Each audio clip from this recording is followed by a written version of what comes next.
A lofty full moon painted a jagged swath of light across Lafayette Avenue. Maggie Anderson glanced at the digital numbers on the dashboard. 4 o'clock in the morning. An eerie calm hovered over New York, the street absent its typical bumper-to-bumper congestion. At least she would make it back to the apartment in good time. Maybe for once she wouldn't have to give him a play-by-play to justify every minute she'd been out of his sight. A vagrant staggered into the crosswalk ahead of her, beckoning her with a leer. She averted her eyes and reached across the console of the Honda Civic to pat the brown paper bag buckled into the passenger seat beside her, testing again to make sure it was secure. Before driving away from the liquor store, she'd tightened the seatbelt around Kevin's precious bottle, as if it were a child. It might as well be. She would pay dearly if she slammed on the brakes and sent his next fix flying through the windshield.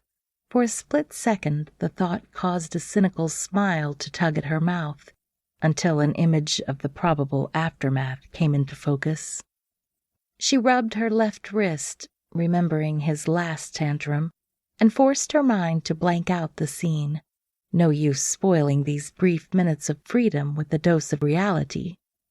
Crossing Clinton Avenue, she changed lanes and reached to adjust the air conditioner vent. The cool air caressed her face, a balm for early June temperatures that had barely dropped during the night. She leaned back against the headrest and let out a slow breath, willing her thoughts to carry her to one place that never failed to bring her peace. She'd become adept at conjuring the scene. The city streets receded to the periphery of her vision, and there it was. The riverbank, soft beneath her bare feet, cool water lapping at her toes, and overhead, towering trees that whispered in the breeze, calling her to step deeper into the river's flow. She lowered her eyelids to half-mast, letting herself drift. Behind her eyelids, a moon like the one that hung over New York tonight cast a yellow glow over the countryside, except the moon of her imagination was far, far from the city. Where, she didn't know. It only mattered that it was far away from where she was now. Opening her eyes, she reoriented herself to the road, but the scene remained, warming her from the inside out, in a way that had nothing to do with the sticky summer heat. She tried to go deeper into the daydream, but ahead, a traffic light turned from green to amber. Hers was the only vehicle in the intersection.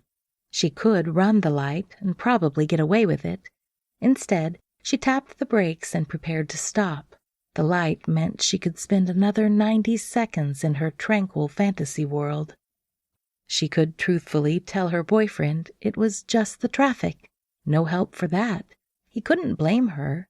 She rehearsed her excuse and touched the paper bag once more to reassure herself that her cargo was safe.